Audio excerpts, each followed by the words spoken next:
Alright, BobalosRex here. And today's video is a lore rant, and it involves Dracthyr. Essentially, I'm going to talk about where they've been, what they've done, and what's next. So, let's get into the video.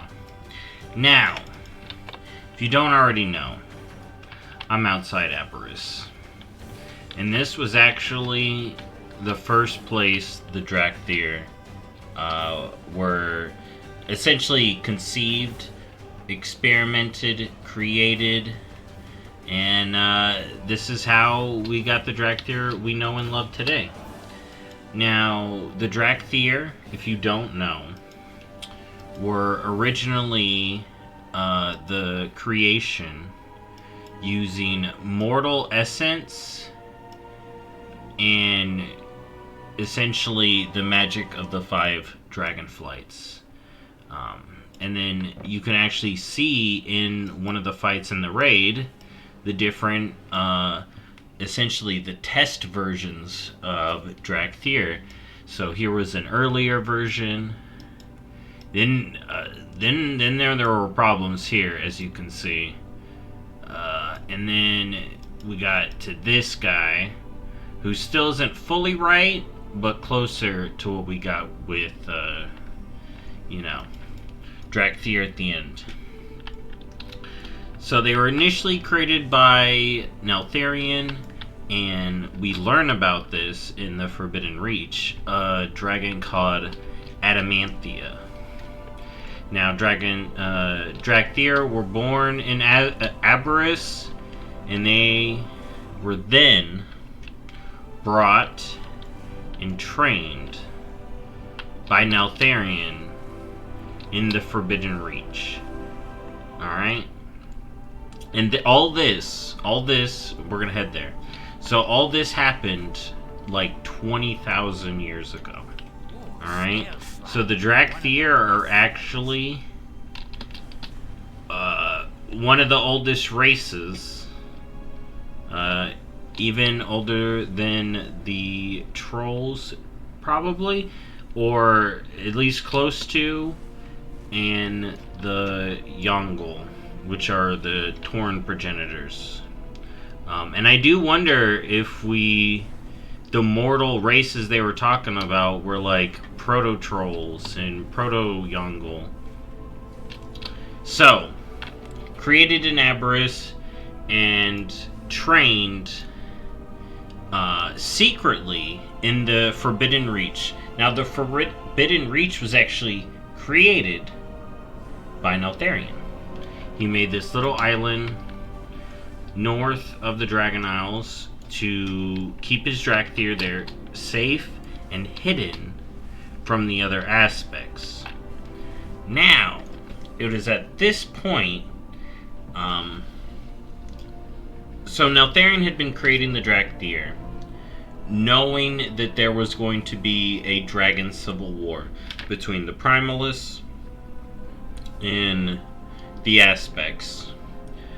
Thus why he had been, working on creating his own little super soldiers, aka the Dracthyr, aka the Evokers themselves, which are like the full super soldier, trained in all the crutches.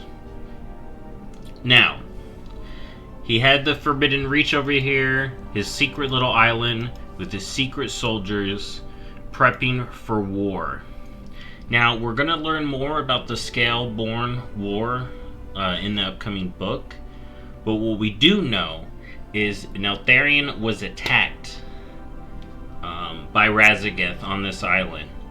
Now, one of the things he used with the Evokers, with the Dracthyr, is an item called the Oathbinder, which was Titan technology, and it was used essentially to mind control the Dracthyr.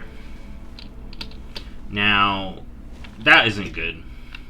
The Dracthyr were only united under Neltharion using the Oathbinder, and then when Raszageth attacked and destroyed it, he lost full control over the Dracthyr.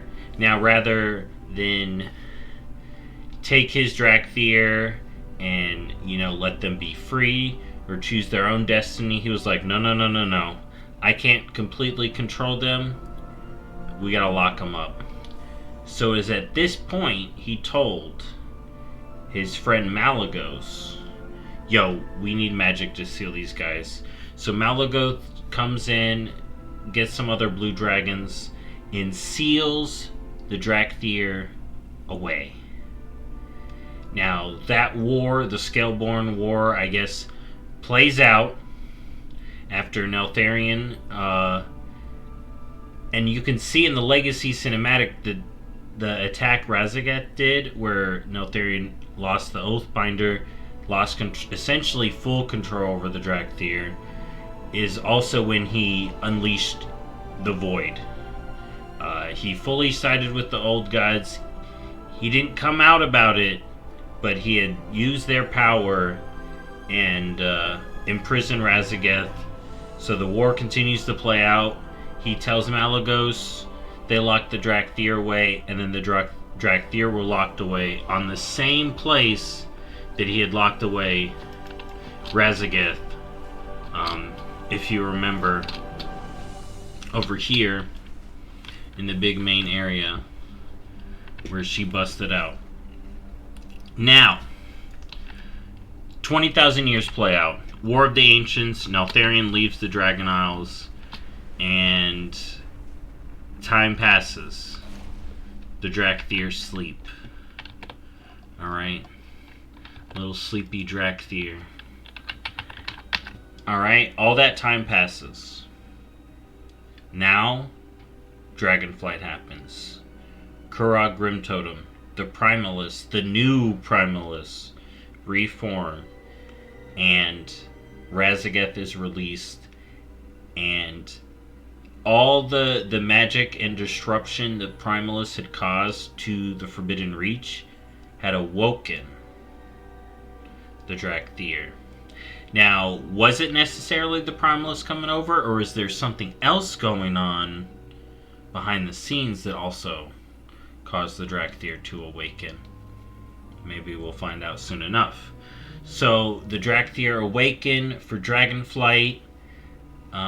This is when we see the beginning of the Legacies, where Nor's Dormu's talking to Emberthal, and all that stuff plays out. And then you, as a new evoker, play through the opening experience for Dracthyr. Razageth gets out. Bada boom, Dracthyr are now in the New Age, having missed a ton. But the story isn't over for the Dracthyr. Now that we've played through some of the patches, we've had one of the Scale Commanders break bad. We took him out. The other Scale Commanders, Emberthal, Viridia, Cinderthresh, and Azurathel, are all good. One is joining the Horde, one is joining the Alliance. Viridia and Emberthal have kind of moved in with the main dragons. And we learn that the main Dragonflights are taking in Dracthyr that want to join them. We learned that in some quests over in Algathar. So that's pretty cool. So the Dracthyr wake up. The other dragon aspects come together to accept the Dracthyr. Nor's Dormu and the Black Dragons, the main ones doing that. You see Abyssian here helping out the Dracthyr. And then that plays in to the 10.1 story that we did with Zaralak Cavern, where we find out about Avarice. Sarkareth goes on his tangent, trying to be the heir to Neltharion, and he gets what Neltharion got, essentially. Meanwhile, Emberthal teams up with Abyssian, and we essentially get Dracthyr completely on the side of the Black Dragons as well. We even awaken, alright, another Black Dragon from the past, namely Adamanthia, who had also been in prison for about 2,000 years, so Lord knows how she's been feeling about this. But in the recent patch, now that Augmentation is out, we actually get to free Adamanthia. Oh, she's already gone, dude. So we get to free Adamanthia, and now the Dracthyr have their mother. Alright? Their father still was bad, and he gone, but the Dracthyr's mother is back in action. And also through 10.1, the Black Dragonflight get their new aspect, and Emberthal and Abyssian have a connection. So Dracthyr have been doing very well for themselves now. Alright? If you got the legendary drop, you're doing super well for yourself. So that's where Dracthyr are, and that's their history. Now, the main thing I wanted to talk to, and I'm glad we're finally here, is what is next for the Dracthyr? What is next? Now, I may have missed some stuff, I may have not talked about some stuff, but this is the main thing I wanted to talk about. What is next for the Dracthyr? Okay? We got Adamanthia back. What is she going to be doing? Is she going to rejoin the Black Dragons? Is she going to help out the Dracthyr piece together some of our missing history? Alright? Are we going to learn a little bit more about Neltharion? Who knows? Alright? Only time will tell. But I am happy she's back in the story. We can learn a lot from her. And hopefully she's not corrupt. But we'll have to see how that plays out. Now, first thing I wanted to talk about what's next for the Dracthyr, is let's talk about gameplay-wise. More than likely, we're going to be getting other classes for Dracthyr. And this has been set up because there are other Dracthyr here that aren't full Evokers, alright? Evokers being master of all the crutches, alright? Being able to augment, to devastate, and preserve, alright? So we can see Dracthyr becoming other classes. Blizzard has stated that themselves. But I asked this question. Do they get a new starting area? Or are we going to see Dracthyr, like a Dracthyr warrior, just start in Orgrimmar? So I've been thinking about that. Currently, I feel like most likely we're going to see Dracthyr start at level 10 in Orgrimmar, like allied races. Now, we have heard that Dragonflight will be the main questing experience for new players. So could we get a new starter area next expansion? Maybe something to replace Exile's Reach. That would be interesting. That would be cool. But I'm not so sure. I think the easiest would be the level 10. Because I don't see Dracthyr going to Exile's Reach. That'd be weird. I mean, I guess they could. But I don't see that. But we do have that idea of a new starter area that would be interesting. Maybe they reuse Forbidden Reach. But also, I was thinking here, are the Dracthyr going to get a capital? Maybe. I don't think so. I think the Dracthyr capital would fall back on either Valdrakken or just your main capital city. You know, Volpera don't really have a full capital. I mean, there is the place in Vol'dun, but it's not big. It's not that big, you know. So we may not see, and we do also have main races that don't have a capital. So as far as that, but we had seen them integrate with Dragon Society. So I would probably assume that Dracthyr would use Valdrakken as their capital or one of the faction ones. But it would be cool to have a Dracthyr capital. Maybe we rebuild one of the Kretch areas on Forbidden Reach, you know? So, We've also seen big connections with Dracthyr and the Black Dragonflight, big connections with the Bronze Dragonflight, and like I said, we know that the other flights are pulling in Dracthyr, but I'm really curious to see, will we continue to see Dracthyr in the main storyline? Will Dracthyr play a big part in helping the Green Dragons? Will we see Viridia come back? Will the Dracthyr be a part of helping Alexstrasza? Will Tyr meet the Dracthyr? How will he respond to the Dracthyr? You know, now Therian used Titan magic to order the Dracthyr. I assume that would have been... Here's the thing. Tyr was experimenting on Dragon 2. I'm curious how much Tyr involvement. I would assume Tyr was gone from the Dragon Isles before the Scaleborn War happened. But I'm curious about how much Tyr was involved in that. Or if it was after Tyr had left and, you know, sacrificed himself. You know, apparently we're working with a big timeline here now that we have this 20,000 year mark, you know. And then we don't really have an exact date for the stuff that went down with Ulduar and Tyr and Loken and whatnot. So I find that very interesting.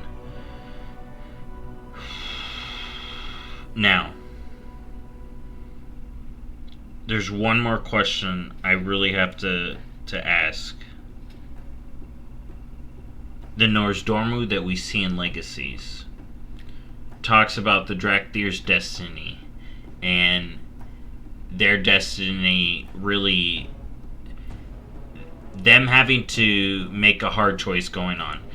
Was he referring to Emberthal and Sarkareth, or did that Nozdormu foresee huge Dracthyr involvement in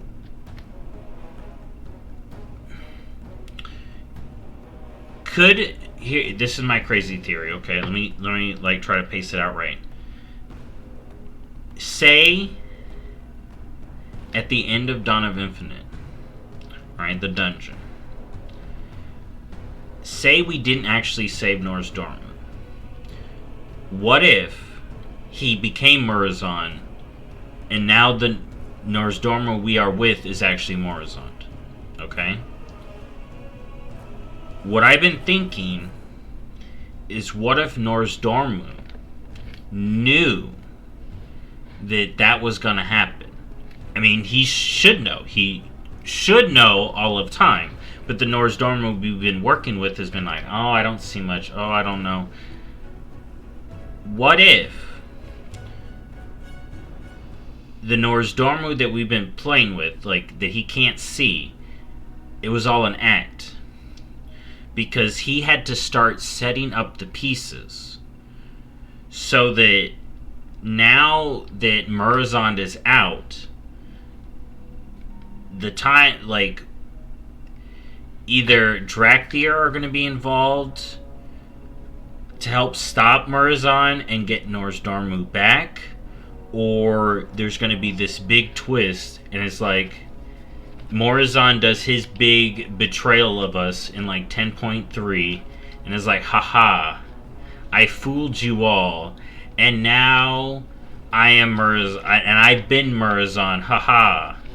And then that's when Nozdormu's gonna come out and be like, I planned for this. Emberthal, do the thing. Or something like that. Because he had been placing the pieces in that last little bit up until this point, so that he can undo whatever Murozond is going to do. That is kind of the secret theory, because the Tyr questline and the Infinite questline are interlinked. Dio stole the item that we needed for Tyr and took it into the past.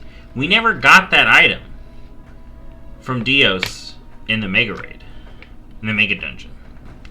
So I still think there's story there, and I wonder if the fact that Nozdormu was talking with the Dracthyr in Legacies and trying to get Emberthal on the right path, that's going to be key in stopping Morazan in 10.3. Now, is this crazy theory? Yes. But I really hope that the Dracthyr stuff isn't over yet, and we do see them more in the story. Now, I don't see them more in the story after Dragonflight, sadly, like most new races and classes, they kind of get thrown to the wayside, story-wise. But I do hope the Dracthyr story continues through Dragonflight, and Emberthal and the Dracthyr player character continue to be involved in this story. But we'll have to see. We'll have to see if the Dracthyr do play a big part in the next patch, have some fancy stuff to do, and also, gameplay-wise, what it's going to mean to have Dracthyr be other classes. Do they get a new starting zone? Do they not? Do we get a Dracthyr capital? Does Valdrakken get a little Dracthyr wing? Are there going to be more Dracthyr eggs? Are we going to be able to, you know, like the Whelpling questline, are we going to see little baby Dracthyr? So that we can continue to see Dracthyr warriors, Dracthyr priests, Dracthyr druids, Dracthyr whatever be created in the future. So, I know that got kind of long-winded, and for a bit I couldn't voice what I was trying to say, but that's been my Dracthyr rant. I actually think that the Dracthyr stuff is super interesting, and I really do hope we see more of their storyline in the future. And thank you for watching. I'll see you in the next video. Bye-bye.